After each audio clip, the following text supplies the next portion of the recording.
Hi all. ഇന്ന് ഞാനും മോളും കൂടി ചെറിയൊരു നടത്തത്തിനിറങ്ങിയതാണ്. അതായത് ഒരു ബീച്ച് വാക്ക്.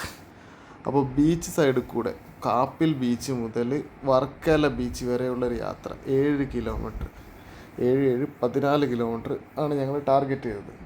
മോള് നടക്കാമെന്നൊക്കെ പറഞ്ഞ് ചാടി ഇറങ്ങിയെങ്കിലും നടത്തം തുടങ്ങിയപ്പോൾ ആളെൻ്റെ തോളിലായിരുന്നു കയറിയത്. കുറച്ചൊക്കെ നടന്നു കേട്ടോ, കൂടുതൽ ടൈം എൻ്റെ തോളിലായിരുന്നു എന്നുള്ളൂ.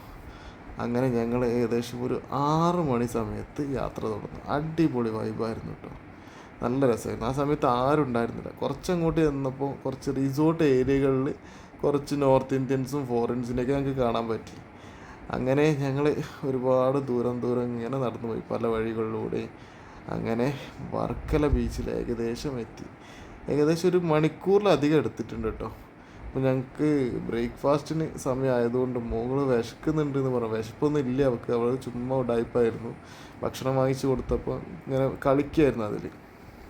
എന്നാലും കുറച്ചൊക്കെ നിർബന്ധിച്ച് കഴിച്ചു. അവിടെയാണെങ്കിൽ നമ്മുടെ ബ്രേക്ക്ഫാസ്റ്റ് ഒന്നും ഇല്ല, ഇംഗ്ലീഷ് ബ്രേക്ക്ഫാസ്റ്റുകളൊക്കെ ആയിരുന്നു. അതിൽ അവൾ കഴിക്കുന്നു തോന്നിയ ഒരു എന്താ പറയുക, ചീസ് ഓംലേറ്റ് വാങ്ങിച്ചു. ഞാൻ കുറച്ച് ഫ്രൂട്ട്സും വാങ്ങിച്ച് കഴിച്ചു. അങ്ങനെ അതും കഴിഞ്ഞ് ഒരു ഐസ്ക്രീമും അടിച്ച് നമ്മളിങ്ങനെ തിരിച്ച് നടന്നുകൊണ്ടിരിക്കുക. ഇതിൽ വരുന്ന വഴിക്ക് നമുക്കൊരു ഇൻസിഡൻറ്റ് സംഭവിച്ചു. വരുന്ന വഴിക്ക് ഒരാൾ കഴിഞ്ഞ സ്ഥലത്ത് നിന്ന് നമ്മളൊരു 6 കറക്റ്റ് നായ്ക്കളുണ്ടായിരുന്നു. എന്തോ ചാടി വന്നു, നമ്മൾ അറ്റാക്ക് ചെയ്യാൻ ശ്രമിച്ചു. ഞാൻ തിരിച്ച് ഓടാതെ തന്നെ അതിനെ തിരിച്ചും ഒരു കിക്കും ചെയ്ത് തിരിച്ച് അറ്റാക്ക് ചെയ്യാനുള്ള ഭാവത്തിൽ നിന്നപ്പോൾ ഇവരെല്ലാം പേടിച്ചു ഓടി. അപ്പോൾ എനിക്കതൊന്ന് മനസ്സിലായതെന്ന് വെച്ചാൽ നായ്ക്കളടുത്ത് നമ്മളൊരിക്കലും തിരിച്ചോടരുത്. തിരിച്ചതിനെ അറ്റാക്ക് ചെയ്യുന്ന വിധത്തിൽ പിടിച്ച് നിൽക്കണം. ഓടുകയാണെങ്കിൽ എന്തായാലും ഓടിച്ചിട്ട് കാണിക്കും. ഇത് കണ്ടോ, ഈ ബീച്ച് ഇങ്ങനെ ഇടിഞ്ഞുകൊണ്ടിരിക്കുന്നത് എല്ലാ വർഷവും വരുമ്പോൾ കാണുന്ന കുറേ ഏരിയ ഇടിഞ്ഞു പോയിട്ടുണ്ടാവും. മുകളിലുണ്ടായിരുന്ന തെങ്ങൊക്കെ താഴത്തെത്തിയിട്ടുണ്ട്. അപ്പോൾ ഈ വർക്കല ഒരു ബീച്ചിൻ്റെ ഒരു പ്രത്യേകത അതാണ്. പിന്നെ നടന്നു പോയി കൊണ്ടിരിക്കുമ്പോൾ ഇതാ ഒരു അടിപൊളി റിസോർട്ടാണ് കേട്ടോ. റിസോർട്ട് കം റെസ്റ്റോറൻറ്റ്, അതിൻ്റെ ഉള്ളിൽ കൂടെയാണ് വഴി.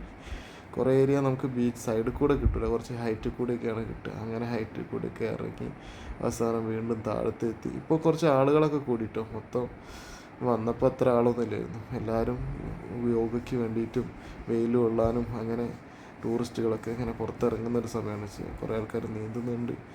അങ്ങനെ തിരിച്ചു പോകുമ്പോൾ ഞങ്ങൾക്കൊരു ചെറിയ ബുദ്ധിമുട്ട് എന്താ വെച്ചാൽ നല്ല വെയിലുണ്ടായിരുന്നു. ഏകദേശം ഒരു 8 മണിക്ക് ശേഷം കുഴപ്പമില്ലാത്ത വെയിലുണ്ടായിരുന്നു. ആൾ കുറേ നേരം നടന്നു, കുറച്ച് നേരം എൻ്റെ തോളിലൊക്കെ നല്ലോണം കിടന്നു. പിന്നെ ബോസിന് ഉറക്കം വന്ന് കുറേ ഉറങ്ങി. ഏകദേശം ഫോണിൻ്റെ ചാർജ് തീരാനായിട്ടോ. ഈ മൊത്തം വീഡിയോ എടുക്കണമെന്ന് വിചാരിച്ചിരുന്നു, പക്ഷേ എന്ത് ചെയ്യാൻ, ചാർജ് കുറവായിരുന്നു. ഞാൻ മറന്നുപോയി ചാർജ് ചെയ്യാൻ. അങ്ങനെ നമ്മൾ ഈ വൈപ്പിലുള്ള യാത്ര പൊളിച്ചടുക്കി. അപ്പോൾ ഏകദേശം വർക്കലെത്താൻ ഇനി ഒരുപാട് ദൂരമുണ്ട് കേട്ടോ. അതാ അകലെയാണ് കാണുന്നത്. സോറി, വർക്കലാന്ന്. നമ്മുടെ കാപ്പിൽ തിരിച്ചെത്താൻ വേണ്ടിയിട്ട് പോകുന്ന വഴിക്ക് മീൻ പിടിക്കുന്നതൊക്കെ കണ്ടു. പിന്നെ അതുപോലെ ഒരുപാട് ആളുകളെയൊക്കെ കണ്ടു.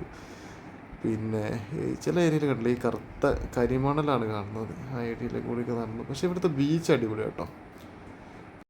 അപ്പോൾ ഇതുപോലുള്ള ഒരു അടിപൊളി പുതിയ വീഡിയോ ആയി കാണാം. Bye, see U.